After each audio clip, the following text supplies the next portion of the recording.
My friend wanted to make a portable deer blind that can be moved to various locations on his property.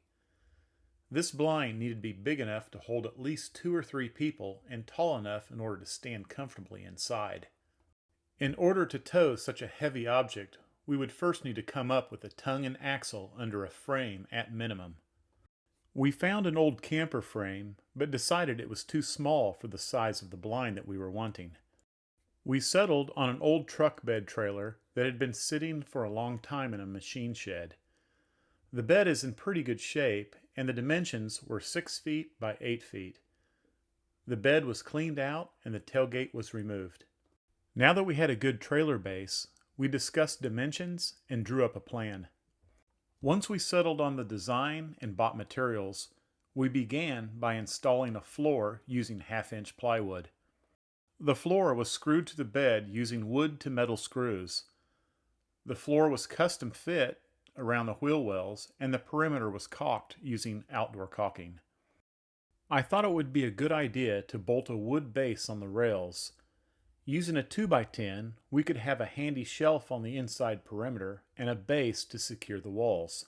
This was secured with 5/8-inch carriage bolts that were 3 inches in length. Like any building, we constructed each wall on the ground with the studs crown side up. Then we raised them into place one at a time and secured them together and secured them to the 2x10 base. When we designed the walls, we found that the best window height was 36 inches from the floor to the bottom of the windows. We also decided to have a slanted roof, so we made one wall taller than the rest.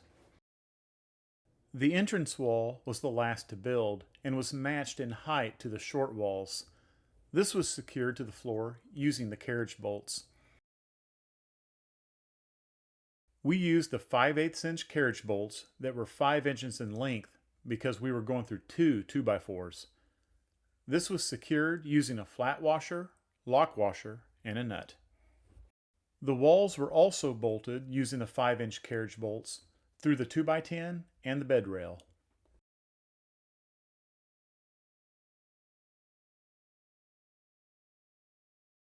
Once the walls were secured, I inspected the framing and added a few more structural supports while keeping the total weight to a minimum.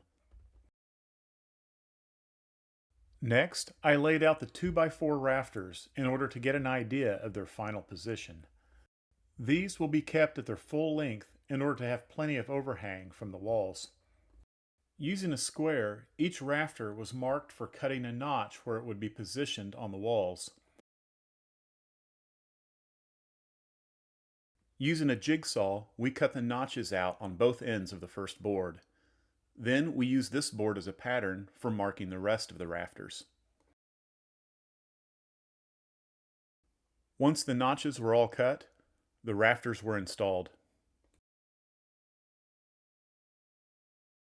These were placed 24 inches to center and nailed into place using 16 penny nails.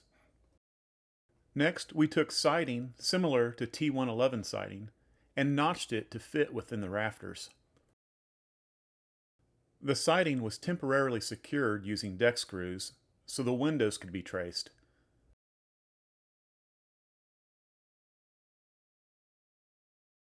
The siding was then removed and the windows were cut out using a jigsaw. Construction adhesive was applied to the external framework. Then the siding was returned to its final position where it was nailed into place. At this point, we found one design flaw that needed to be addressed. We realized we didn't place a stud where the siding seams meet. Therefore, we had to cut and nail in a seam stud on each side, but it was a quick and easy fix. We continued around with the siding, custom fitting each piece. Once all the siding was on, we began installing the roof. We used OSB for the roof and secured it to the rafters with construction adhesive and nails. Once again, make sure to have a nailer board at the seam. Next was the roof covering. I decided to use Flex Seal liquid rubber in order to keep the weight to a minimum. This product needs to be stirred well before applying. We used a paint roller with 3/4 inch nap. This took a lot of patience due to its thick consistency. We also learned not to worry about a perfect cover on the initial coat. A second coat, at least 24 hours later, will more than do the job. Next, I needed to build a door. I measured the opening and subtract 1/4 inch from the dimensions. That way there would be enough space so the door wouldn't rub. I used 2x4s that I mitered with a compound miter saw. I dry fitted them together to make sure everything was perfect. Using a Craig jig, I drilled pocket holes where the corners would meet. I applied wood glue on the ends before securing the corners together. Then I clamped the pieces in position and used Craig jig wood screws to secure.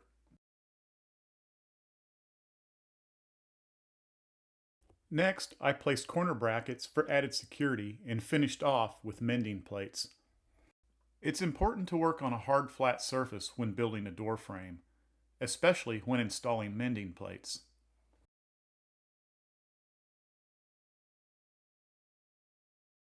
Once I was satisfied with the integrity of the frame, I checked it for fit in the opening. Then, siding was temporarily installed and the window was framed. The window was then traced and cut out using a jigsaw.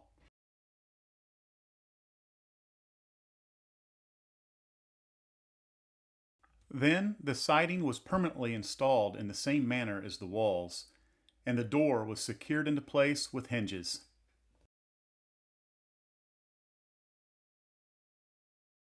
A good tip to remember is to use nails or washers as spacers around the door when installing.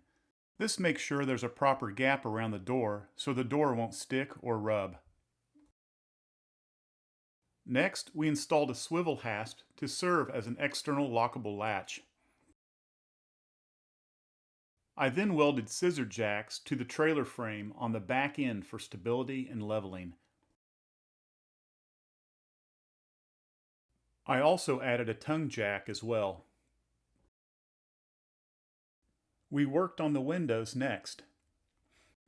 We are using a product called Optics Acrylic Sheet, made by Plascolite.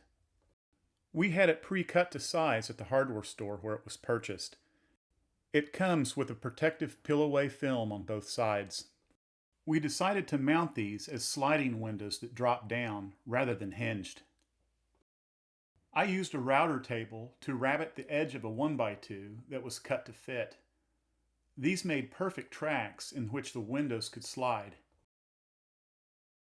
I then secured these tracks on each side of the windows in this manner.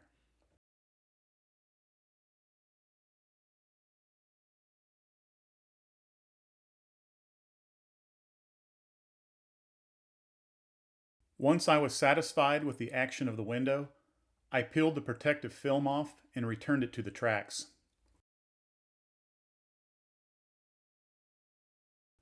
In order to keep the window in a closed position, we drilled a hole in the frame below. Then we used a nail for a pull pin on which the window would rest. After the windows were finished, we waited for a nice day to put a second coat of Flex Seal on the roof and to paint the siding. And finally, the next day, we pulled it to the pasture and set it up in one of our favorite hunting spots.